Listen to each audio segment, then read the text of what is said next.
Okay, welcome back. Sorry. I just wanted to check a page before and not take up too much time on the video. Anyway, page 83, we get to a conversation that's a bit important because they're introducing a concept that's going to pop up again in the future here. On page 83, the man, he wakes up, he's kind of confused, and the boy says, "What is it, Papa?" "Nothing. We're okay. Go to sleep." "We're going to be okay, aren't we, Papa?" "Yes, we are. And nothing bad is going to happen to us?" "That's right. Because we're carrying the fire." "Yes, because we're carrying the fire." Alright, so I'm not going to tell you too much about that. I mean, it doesn't have a specific significance. I mean, it's not like you can look through the book, oh, what does carrying the fire mean? It's got to be here somewhere. But I want you to think about that. He says they're carrying the fire. What sort of fire do you think this boy means?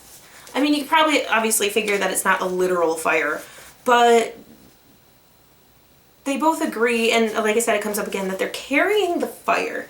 So I want you to think about the significance of that and what it means like as a symbol, right? Remember symbolism, it's a concrete thing that stands for an idea.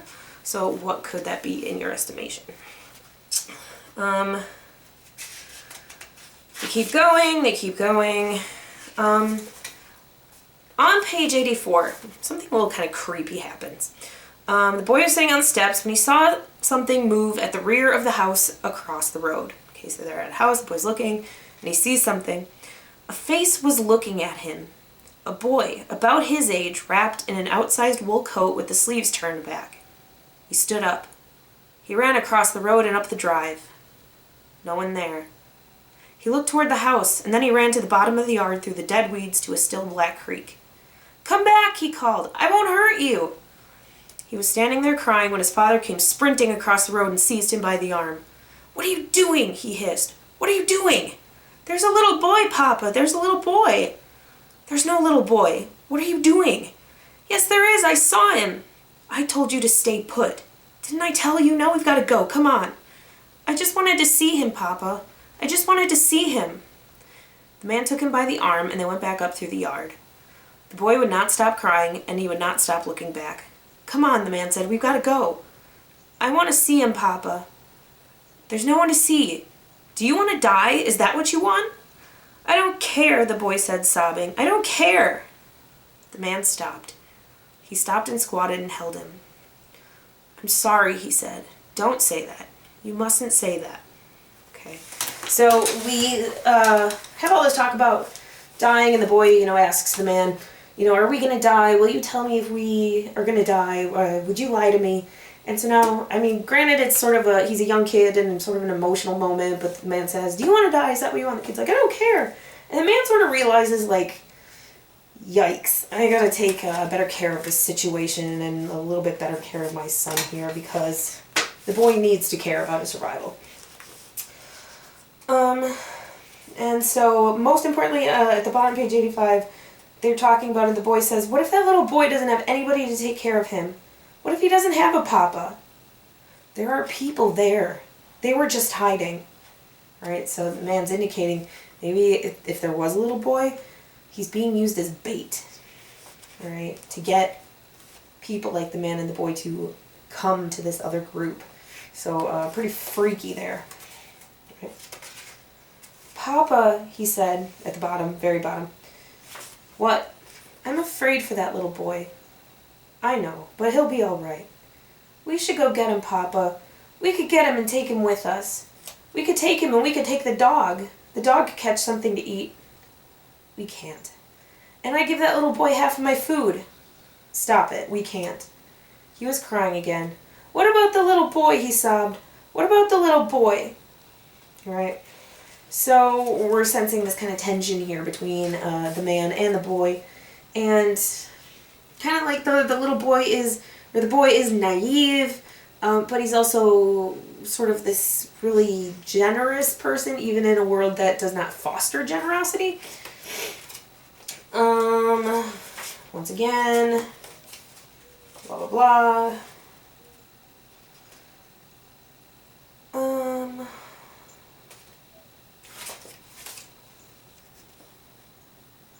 Okay, so I know I said that these, the things that I've talked about on here are important, but I think the most important pages on this whole section come starting on page 90, right? Because now we get a bigger sense of who else is in this world, right?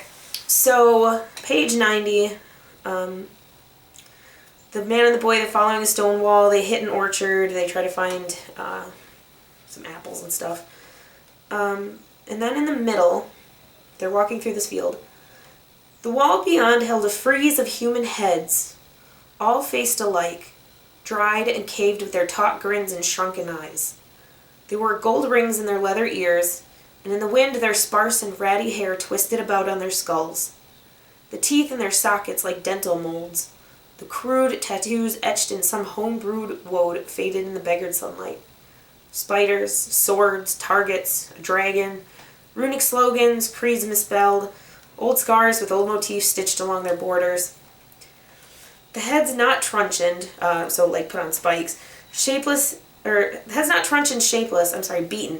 not beaten shapeless, had been flayed to their skins and their raw skulls painted and signed across the forehead in a scrawl, and one white-boned skull had the plate sutures etched carefully in like ink for a blueprint for assembly.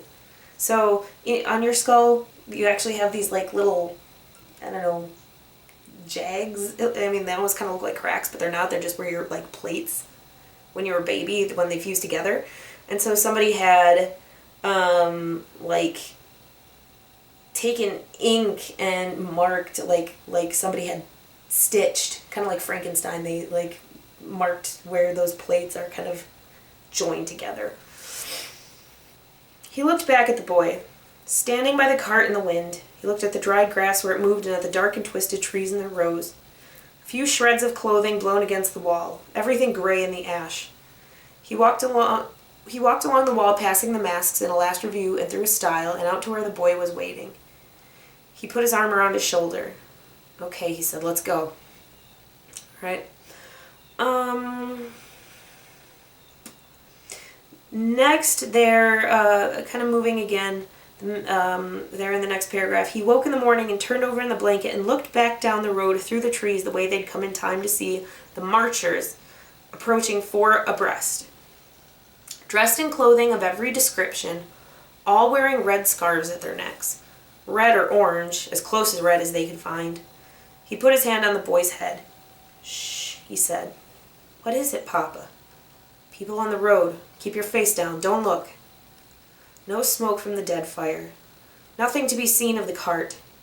He wallowed into the ground and lay watching across his forearm. An army in tennis shoes, tramping, carrying 3-foot lengths of pipe with leather wrappings. Lanyards at the wrist. Some of the pipes were threaded through with lengths of chain fitted at their ends with every manner of bludgeon. They clanked past, marching with a swaying gait like wind-up toys. Bearded, their breath smoking through their masks. Shh, he said, shh. The phalanx, or the group, following carried spears or lances tasseled with ribbons. The long blades hammered out of truck springs in some crude forge up country. The boy lay with his face in his arms, terrified.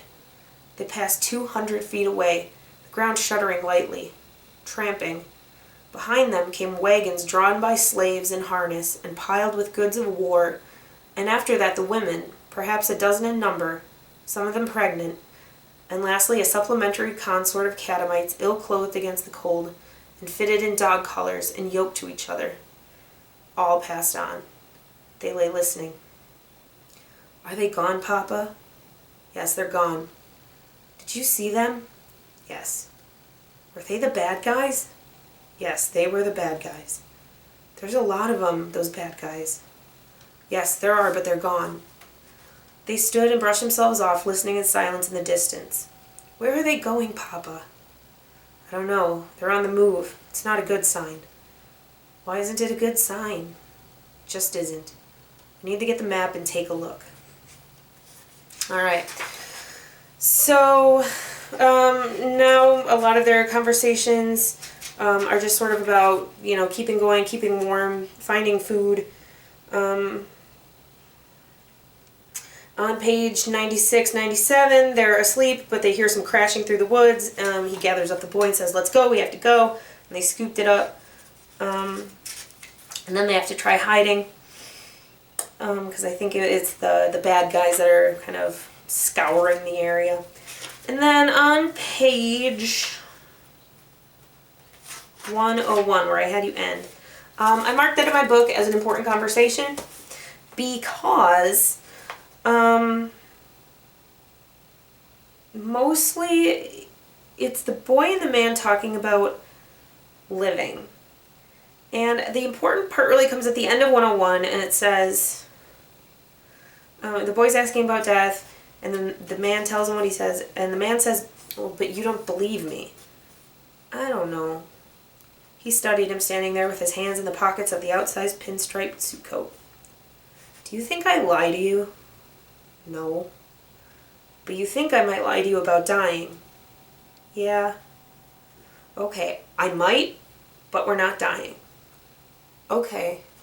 So, again, that's another part in this section where we're kind of seeing that the boy doesn't entirely trust the man. And, what do you do with, I might lie to you about dying, but I'm telling you right now we're not dying. Like, it's sort of counterintuitive. So I guess the things that I really wanted you to keep an eye on in this section, and that will be popping up